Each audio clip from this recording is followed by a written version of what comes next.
Ahojte. Dnes vám chcem ukázať nôž, ktorý so sebou vláčim po lesoch už asi 7 rokov.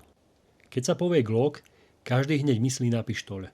Ale pravda je, že ešte predtým, než Gaston Glock vyrobil svoju prvú pištoľ, vyhral tender pre rakúsku armádu s týmto tu.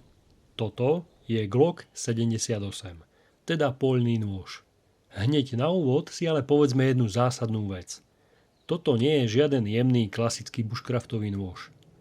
Je to primárne vojenský bodák, alebo ak chcete, bajonet.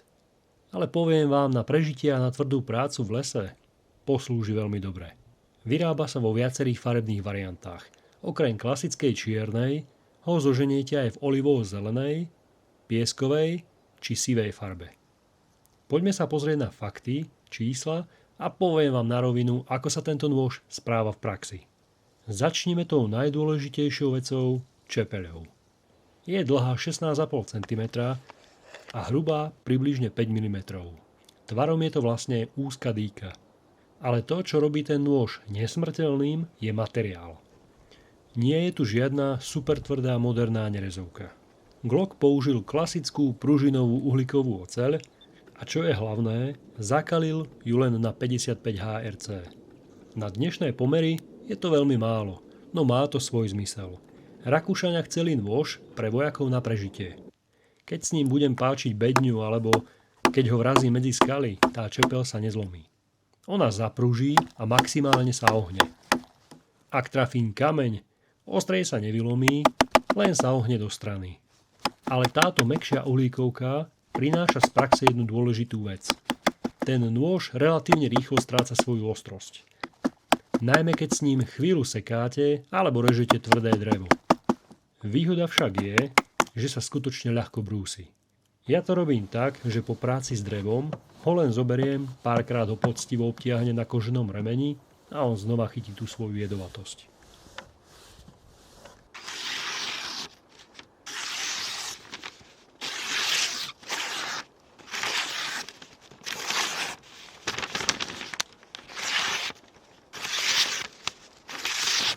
Keďže je to uhlíkovka, má to ešte jednu vlastnosť. Chytá hrdzu.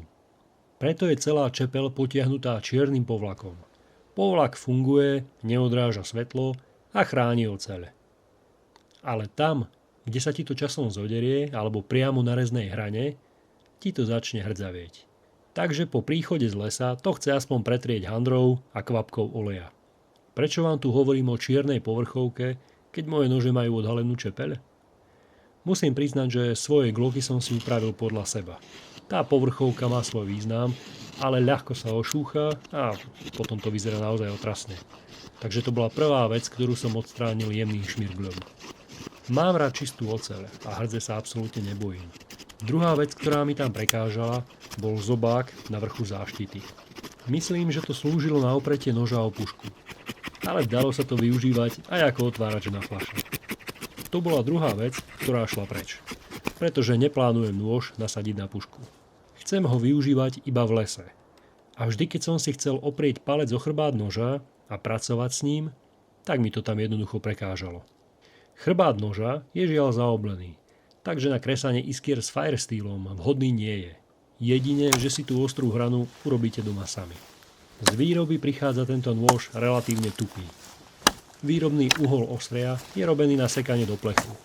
Ak s ním chceš v lese naozaj rezať drevo, musíš si k nemu sadnúť a to ostrie poctivo prebrúsiť na ostrejší uhol.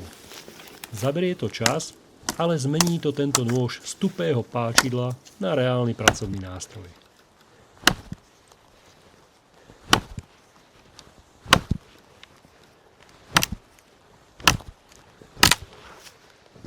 Škoda, že ostrie sa začína pomerne ďaleko od rukovete, pretože najviac sily máte práve čo najbližšie pri rukoveti, ako napríklad pri nožoch mora, kde ostrie začína hneď pri rukoveti. Aký je vlastne rozdiel medzi modelom 78 a 81? Model 78, ktorý mám radšej, má hladký chrbát čepele. Model 81 má na chrbte pílku. Osobne do lesa radím kúpiť hladkú 78. A prečo? Lebo ak budeš robiť batoning, čiže štiepať drevo tým, že do chrbta noža búchaš dreveným tlkom, Tá pílka z modelu 81 ti ten tlk doslova rozbije na piliny. Na bushcraft je hladký chrbát oveľa praktickejší. Ideme na rukoveď. Ergonómia je priemerná. Nedrží sa síce zlé, ale na prácu to ideálne nie je. Stále je to bodák, ktorý sa dá využívať ako nôž. Ale nemôže sa rovnať bushcraftovým nožom. Glock má konštrukciu na trň. Trň prechádza do rukovete, kde je napevno zaliatý do tohto polyméru. Je to presne ten istý materiál, z ktorého robia pištole. Extrémne tvrdý, odolný mrazu aj slnku.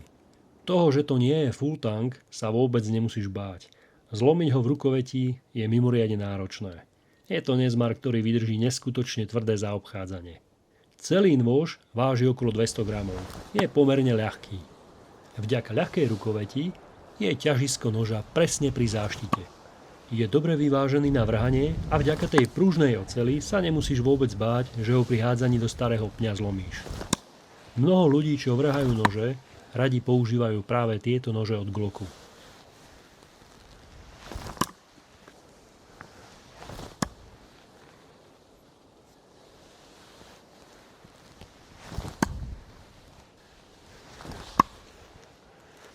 Osobne rád využívam tento nôž, aj keď sa predieram hustými kríkmi. Vďaka svojej dĺžke je osekávanie celkom jednoduché, aj keď mačeta to práve nie je.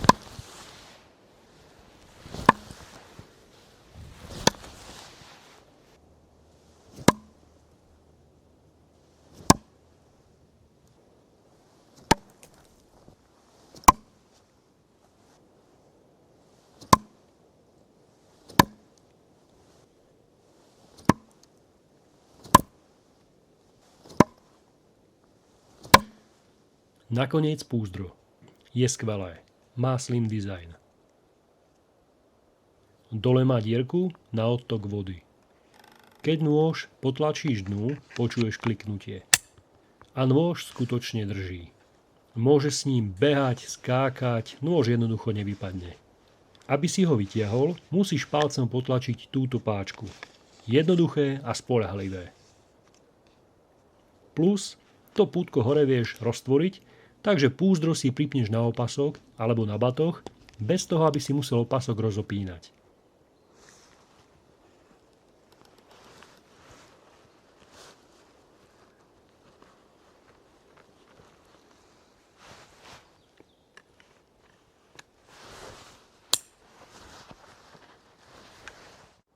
Zároveň spomeniem ešte jeden detail.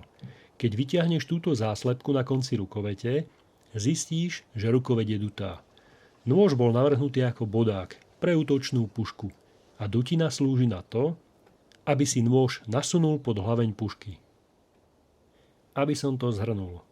Na krájanie potravín to nie je ideálny nôž, aj keď to zvládne. Nie je ideálny ani na rezanie dreva, aj keď s ním pripravíš ražne aj drevo na podpáru. Ale ak hľadáš nôž na prežitie, ak chceš pracovný nástroj, s ktorým budeš štiepať drevo na oheň, páčiť dosky, vykopávať ohnisko v zemi a ak ti padne na skaly, tak nad tým len mávneš rukou. Tak toto je ono. Je skvelý na vrhanie, ľahko sa brúsi, nezlomí sa, skôr sa ohne. A je takmer nezničiteľný. A cena? Nôž kúpiš za nejakých 40 až 50 eur. Za mňa je to nôž, ktorý chceš mať určite v zbierke. Máte ho doma aj vy? Ako ste s ním spokojní? Napíšte mi dole do komentárov, rád pokecám. Ak sa vám video páčilo, budem vďačný za like, komentár, určite kliknite na odber a držte svoje nože v suchu. Opäť sa vidíme pri ďalšej recenzii. Ahojte.